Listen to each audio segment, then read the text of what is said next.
Habakkuk, chapitre 1. Interrogation d'Habakkuk. Jusqu'à quand, Éternel, vais-je crier à toi? Tu n'écoutes pas. J'ai crié vers toi pour dénoncer la violence, mais tu ne secours pas. Pourquoi me fais-tu voir le mal et contemples-tu l'injustice? Pourquoi l'oppression et la violence sont-elles devant moi? Il y a des procès, des conflits partout.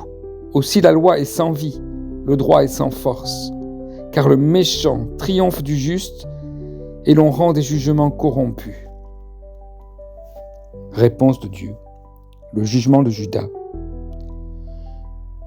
Jetez les yeux parmi les nations, regardez et soyez saisis d'étonnement, d'épouvante, car je vais faire à votre époque une œuvre que vous ne croiriez pas si on la racontait.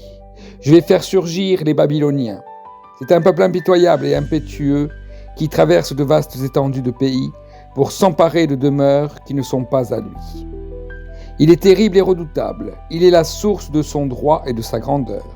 Ses chevaux sont plus rapides que les léopards, plus agiles que les loups du soir. Ses cavaliers se déploient, ses cavaliers arrivent de loin. Ils volent comme l'aigle qui fond sur sa proie.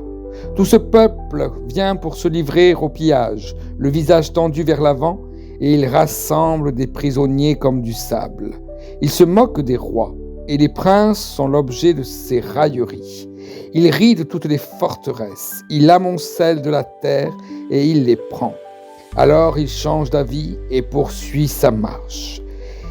Et il se rend coupable, sa force à lui, voilà son Dieu. Réponse d'Habakkuk. N'es-tu pas depuis toujours, Éternel, mon Dieu, mon Saint? Nous ne mourrons pas. Éternel, tu as établi ce peuple pour exercer tes jugements. Mon rocher, tu l'as appelé pour infliger tes punitions. Tes yeux sont trop purs pour voir le mal, et tu ne peux pas regarder la misère. Pourquoi regarderais-tu les traîtres? Pourquoi garderais-tu le silence quand le méchant dévore celui qui est plus juste que lui? Traiterais-tu l'homme comme les poissons de la mer, comme le reptile qui n'a pas de maître? Le Babylonien les fait tous monter avec l'hameçon. Il les attire dans son filet, il les rassemble dans sa nasse. Alors, il est dans la joie et dans l'allégresse. C'est pourquoi il offre un sacrifice à son filet. Il fait brûler de l'encens en l'honneur de sa nasse, car grâce à eux, sa portion est grasse et sa nourriture succulente. Va-t-il toujours vider son filet et égorger sans pitié les nations? Chapitre 2. Je veux être à mon poste et me tenir sur la tour. Je veux veiller pour voir ce que l'Éternel me dira et ce que je répliquerai à mes reproches. L'Éternel m'a répondu et a dit: mets la vision par écrit, grave-la sur des tables afin qu'on la lise couramment. En effet, c'est encore une vision qui concerne un moment fixé. Elle parle de la fin et ne mentira pas. Si elle tarde, attends-la, car elle s'accomplira. Elle s'accomplira certainement. Il est plein d'orgueil celui dont l'âme n'est pas droite, mais le juste vivra par sa foi. Cause du jugement de l'oppresseur. Certes, le vain est traître, l'arrogant ne reste pas tranquille, il élargit sa bouche comme le séjour des morts. Il est insatiable comme la mort, il accueille toutes les nations, il rassemble auprès de lui tous les peuples, mais tous feront de lui un sujet de proverbes, de moqueries et d'énigmes. On dira: malheur à celui qui accumule ce qui n'est pas à lui. Jusqu'à quand? Malheur à celui qui augmente le fardeau de ses dettes. Tes créanciers ne vont-ils pas se lever tout à coup? Tes oppresseurs ne vont-ils pas se réveiller? Tu deviendras leur proie. Puisque tu as pillé beaucoup de nations, tout le reste des peuples te pillera. En effet, tu as versé le sang des hommes, tu as commis des violences dans le pays contre la ville et tous ses habitants. Malheur à celui qui amasse pour sa maison des gains malhonnêtes, afin de placer son nid sur les hauteurs pour se garantir de l'atteinte du malheur. C'est la honte de ta maison que tu as décidé en détruisant des peuples nombreux, et c'est contre toi-même que tu as péché. En effet, la pierre crie du milieu de la muraille, et le bois de la charpente lui répond. Malheur à celui qui construit une ville avec le sang, qui fonde une ville avec le crime. Cela ne vient-il pas de l'Éternel, le Maître de l'univers? Des peuples travaillent. Des peuples travaillent pour du feu. Des nations s'épuisent pour du vide. En effet, la terre sera remplie de la connaissance de la gloire de l'Éternel, tout comme le fond de la mer est recouvert par l'eau. Malheur à celui qui fait boire son prochain, à toi qui verses ton outre pour l'enivrer, afin de voir sa nudité. Tu t'es rassasié de mépris plus que de gloire. Bois aussi toi-même et découvre-toi. Tu boiras la coupe de la main droite de l'Éternel, et la honte souillera ta gloire. Oui, les violences faites contre le Liban retomberont sur toi, et les dévastations des bêtes t'effrayeront, parce que tu as versé le sang des hommes et commis des violences dans le pays contre la ville et tous ses habitants. À quoi sert une sculpture sacrée pour qu'un ouvrier la façonne?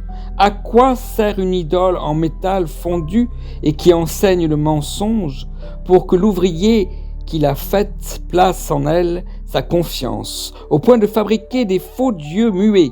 Malheur à celui qui dit à un morceau de bois « Lève-toi » ou à une pierre muette « Réveille-toi ». Donnera-t-elle instruction?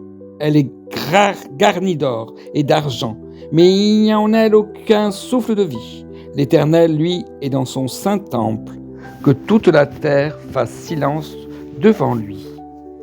Cantique d'Habakkuk. Prière du prophète, chapitre 3. Prière du prophète Habakkuk, sur le mode des complaintes. Éternel, j'ai entendu ce que tu as annoncé. Je suis saisi de crainte. Accomplis ton œuvre dans le cours des années. Éternel, dans le cours des années, fais-la connaître, mais dans ta colère, souviens-toi de ta compassion. Dieu vient de Théman, le Saint vient des mondes parents. Sa majesté couvre le ciel et sa gloire remplit la terre. C'est comme l'éclat de la lumière, des rayons partent de sa main, là réside sa force. Devant lui, avance la peste et la fièvre marche sur ses traces. Il s'arrête et de l'œil il mesure la terre. Il regarde et il fait trembler les nations. Les montagnes éternelles se brisent, les collines anciennes s'abaissent. À lui les sentiers d'autrefois.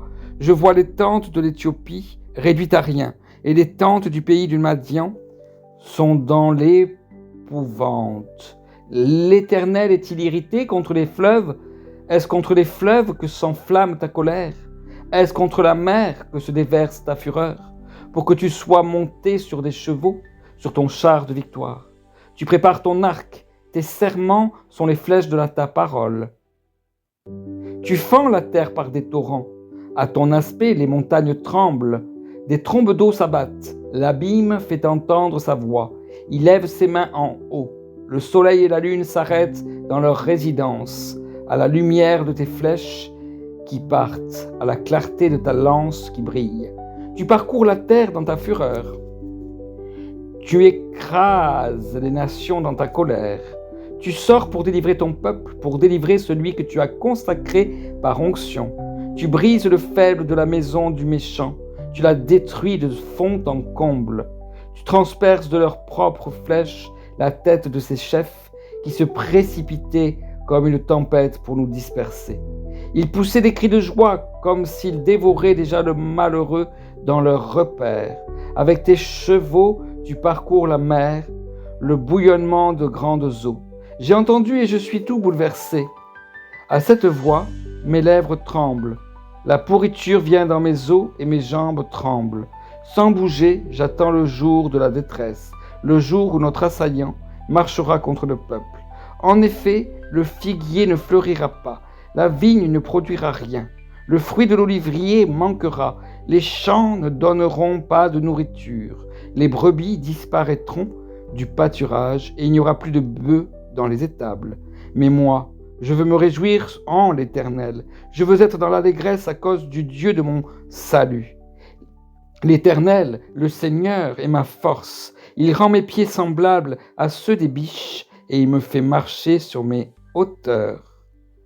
Amen. Soyez bénis.